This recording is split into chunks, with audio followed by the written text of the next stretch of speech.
بسم اللہ الرحمن الرحیم۔ ٹیل پوائنٹ کے ناظرین السلام علیکم۔ اللہ کی تلوار کی 23ویں قسط پیش خدمت ہے۔ وہ کسی مرے ہوئے آدمی یا عورت کی روح ہی ہو سکتی تھی۔ ابو جریج نے بنا ہوا گوشت خالد کے آگے رکھتے ہوئے کہا، کھاؤ ولید کے بیٹے۔ پھر ایک خوفناک واقعہ ہو گیا۔ ایک بستی میں ایک اجنبی اس حالت میں آن گرا کہ اس کے چہرے پر لمبی لمبی خراشیں تھیں جن سے خون بہہ رہا تھا۔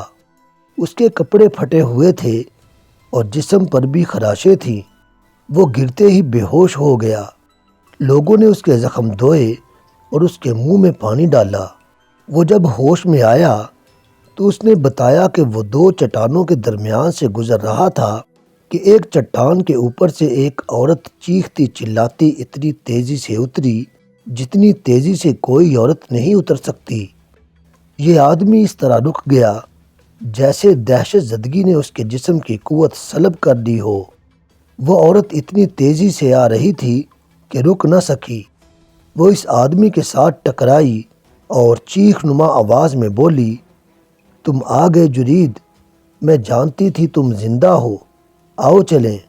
اس شخص نے اسے بتایا کہ وہ جرید نہیں، لیکن وہ عورت اسے بازو سے پکڑ کر گھسیٹتی رہی اور کہتی رہی، تم جرید ہو، تم جرید ہو۔ اس شخص نے اس سے آزاد ہونے کی کوشش میں اسے دھکا دیا۔ وہ گر پڑی اور اٹھ کھڑی ہوئی۔ یہ آدمی اسے کوئی پاگل عورت سمجھ کر وہیں کھڑا رہا۔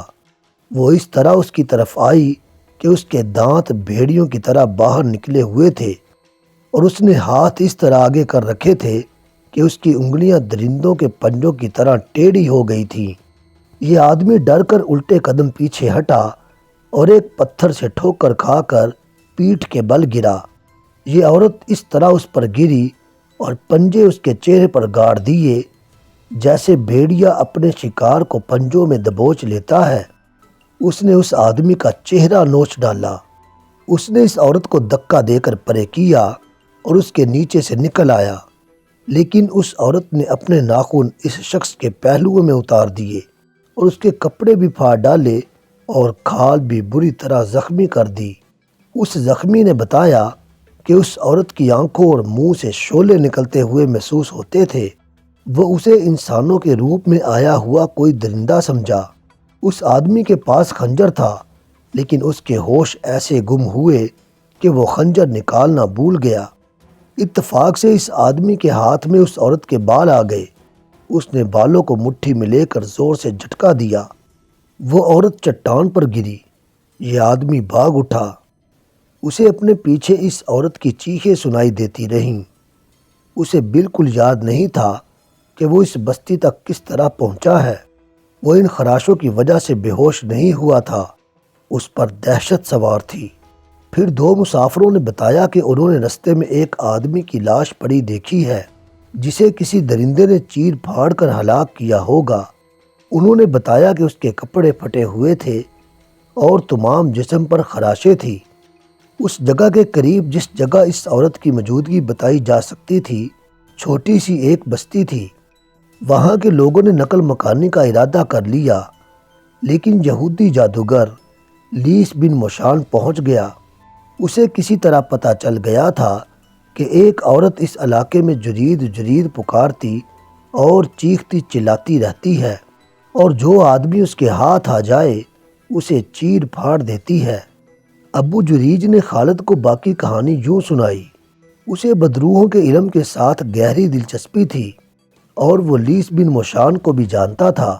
جب اسے پتہ چلا کہ یہ یہودی جادوگر وہاں پہنچ گیا ہے، 2-3 بستیوں میں پوچھتا، وہ اس بستی میں جا پہنچا جہاں لیس بن موشان آ کر ٹھہرا تھا۔ بوڑھے لیس بن موشان نے اٹھ کر بازو پھیلاتے ہوئے کہا، ابو جریج، تم یہاں کیسے آ گئے؟ ابو جریج نے اس سے بغل گیر ہوتے ہوئے کہا، میں یہ سن کر آیا ہوں کہ تم اس بدروح پر قابو پانے کے لیے آئے ہو۔ کیا میں نے ٹھیک سنا ہے کہ اس بدروح نے یا وہ جو کچھ بھی ہے 2-3 آدمیوں کو چیر پھاڑ ڈالا ہے؟ وہ بدروح نہیں میرے بھائی، لیس بن موشان نے ایسی آواز میں کہا جو ملال اور پریشانی سے دبی ہوئی تھی۔ وہ خدائے یہودا کی سچی نام لیوا ایک جوان عورت ہے۔ اس نے اپنی جوانی، اپنا حسن اور اپنی زندگی یہودیت کے نام پر وقف کر رکھی تھی۔ اس کا نام یحاوہ ہے۔ ابو جریج نے کہا، میں نے اسے مکہ میں 2-4 مرتبہ دیکھا تھا۔ اس کے کچھ جھوٹے سچے قصے بھی سنے تھے۔ یہ بھی سنا تھا کہ اس نے قریش کے ایک آدمی جرید بن مسیب کو تمہارے پاس لا کر محمد کے قتل کے لیے تیار کیا تھا۔ پھر میں نے یہ بھی سنا تھا کہ تم اور یحاوہ مسلمانوں کے محاصرے سے نکل گئے تھے اور جرید پیچھے رہ گیا تھا۔ اگر یحاوہ زندہ ہے اور وہ بدرو نہیں تو وہ اس حالت تک کس طرح پہنچی ہے؟ لیس بن مشان نے کہا، اس نے اپنا سب کچھ خدائے یہودا کے نام پر قربان کر رکھا تھا، لیکن وہ آخر انسان تھی، جوان تھی، وہ جذبات کی قربانی نہ دے سکی۔ اس نے جرید کی محبت کو اپنی روح میں اتار لیا تھا۔ جرید پر جتنا اثر میرے خاص عمل کا تھا، اتنا ہی یحاوہ کی والہانہ محبت کا تھا۔ ابو جریج نے کہا، میں سمجھ گیا، اسے جرید بن مسیب کی موت نے پاگل کر دیا ہے۔ کیا تمہارا عمل اور تمہارا جادو اس عورت پر نہیں چل سکتا تھا؟ لیس بن مشان نے لمبی آہ بھری اور بے نور آنکھوں سے ابو جریج کو ٹک ٹکی باندھ کر دیکھا اور کچھ دیر چپ رہنے کے بعد کہا، میرا عمل اس پر کیا اثر کرتا؟ وہ مجھے بھی چیرنے پھاڑنے کو مجھ پر ٹوٹ پڑی تھی۔ میرا عمل اس صورت میں کام کرتا کہ میں اس کی آنکھوں میں آنکھیں ڈال سکتا اور میرا ہاتھ تھوڑی سی دیر کے لیے اس کے ماتھے پر رہتا۔ ابو جریج نے کہا، جہاں تک میں اس علم کو سمجھتا ہوں، وہ پہلے ہی پاگل ہو چکی تھی اور تمہیں اپنا دشمن سمجھنے لگی تھی۔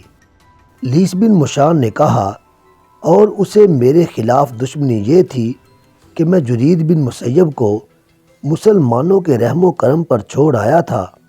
میں اسے اپنے ساتھ لا سکتا تھا، لیکن وہ اس حد تک میرے طلسماتی عمل کے زیر اثر آ چکا تھا کہ ہم اسے زبردستی لاتے تو شاید مجھے یا یحاوہ کو قتل کر دیتا۔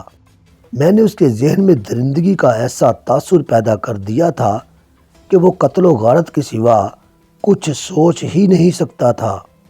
اگر میں ایک درخت کی طرف اشارہ کر کے کہتا کہ یہ ہے محمد، تو وہ تلوار اس درخت کے تنے میں اتار دیتا۔ مجھے یہ توقع بھی تھی کہ یہ پیچھے رہ گیا تو ہو سکتا ہے محمد تک پہنچ جائے اور اسے قتل کر دے، لیکن وہ خود قتل ہو گیا۔ ابو جریج نے پوچھا، کیا تم اب یحاوہ پر قابو پا سکو گے؟ لیس بن مشان نے جواب دیا، مجھے امید ہے کہ میں اسے اپنے اسد میں لے آؤں گا۔ ابو جریج نے پوچھا اور کہا، کیا تم مجھے اس کام میں شریک کر سکو گے؟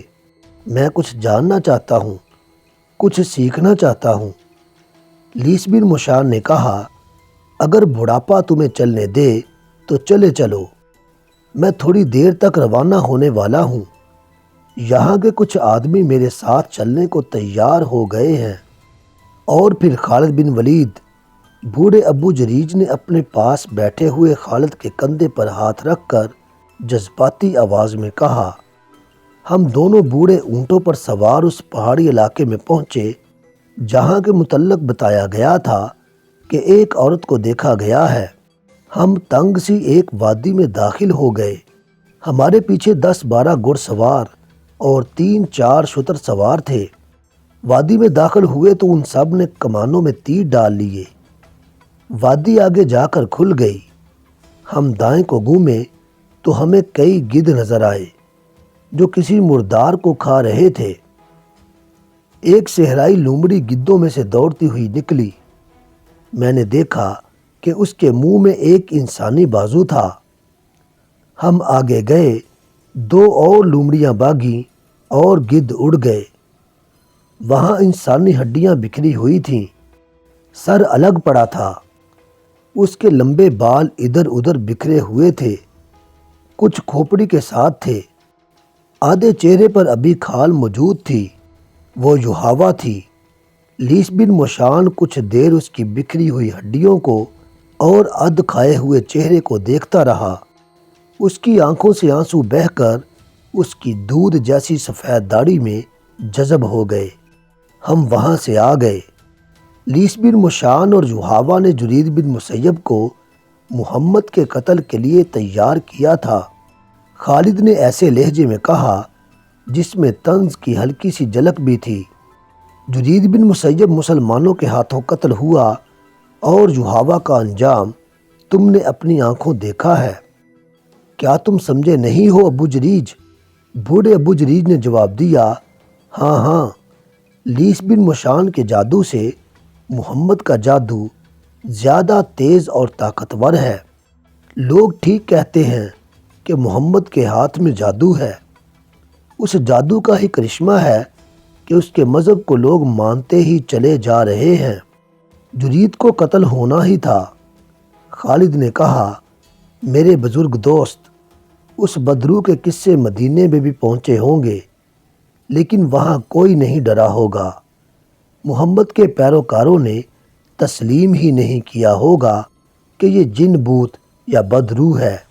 ابو جریج نے کہا، محمد کے پیروکاروں کو ڈرنے کی کیا ضرورت ہے؟ محمد کے جادو نے مدینہ کے گرد حصار کھینچا ہوا ہے۔ محمد کو قتل نہیں کیا جا سکتا۔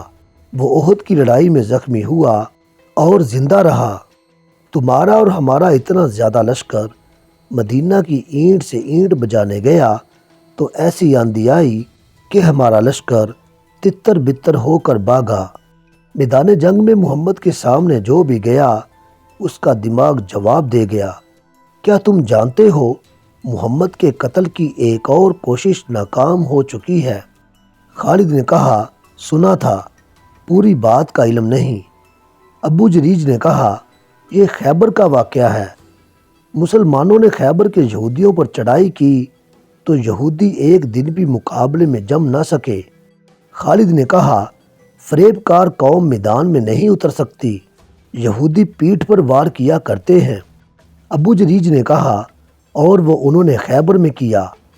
یہودیوں نے مقابلہ تو کیا تھا لیکن ان پر محمد کا خوف پہلے ہی طاری ہو گیا تھا۔ میں نے سنا تھا کہ جب مسلمان خیبر کے مقام پر پہنچے تو یہودی مقابلے کے لیے نکل آئے۔ ان میں سے بعض محمد کو پہچانتے تھے۔ کسی نے بلند آواز سے کہا، محمد بھی آیا ہے۔ پھر کسی اور نے چلا کر کہا، محمد بھی آیا ہے۔ یہودی لڑے تو صحیح لیکن ان پر محمد کا خوف ایسا سوار ہوا کہ انہوں نے ہتھیار ڈال دیے۔ ابو جریج نے خالد کو خیبر کے معرکے کی رویداد سنا کر ایک یہودن کا قصہ سنایا۔ فتح خیبر کے بعد رسول اللہ صلی اللہ علیہ وآلہ وسلم نے وہاں چند دن قیام کیا اور بنی عدی کے بھائی انصاری کو خیبر کا امیر مقرر کیا۔ اسی موقع پر جب فتح خیبر کے بعد مال غنیمت تقسیم ہو رہا تھا، رسول اللہ صلی اللہ علیہ وآلہ وسلم نے فرمایا تھا، اگر مجھے اپنی آنے والی امت کی مفلسی کا اندیشہ نہ ہوتا تو میں ہر وہ ملک جو فتح ہوتا فاتح مجاہدین میں تقسیم کر دیتا، لیکن میں ہر مفتوحہ ملک کو آنے والی امت کے لیے ورثے میں چھوڑ جاؤں گا۔ یہودیوں نے شکست کھائی تو انہوں نے رسول کریم صلی اللہ علیہ وآلہ وسلم سے وفاداری کا اظہار شروع کر دیا۔ ایسے مظاہرے کیے جن سے پتہ چلتا تھا کہ مسلمانوں کی محبت سے یہودیوں کے دل لبریز ہیں۔ انہی دنوں جب رسول کریم صلی اللہ علیہ وآلہ وسلم خیبر میں ہی تھے، ایک یہودن نے آپ صلی اللہ علیہ وآلہ وسلم کو اپنے ہاں کھانے پر مدعو کیا۔ اس نے عقیدت مندی کا اظہار ایسے جذباتی طریقے سے کیا کہ رسول خدا صلی اللہ علیہ وآلہ وسلم نے اسے مایوس کرنا مناسب نہ سمجھا۔ آپ صلی اللہ علیہ وآلہ وسلم اس کے گھر چلے گئے۔ آپ صلی اللہ علیہ وآلہ وسلم کے ساتھ بشیر بن البارہ بھی تھے۔ بقیہ حصہ انشاءاللہ ہم اگلی ایک ساتھ میں بیان کریں گے۔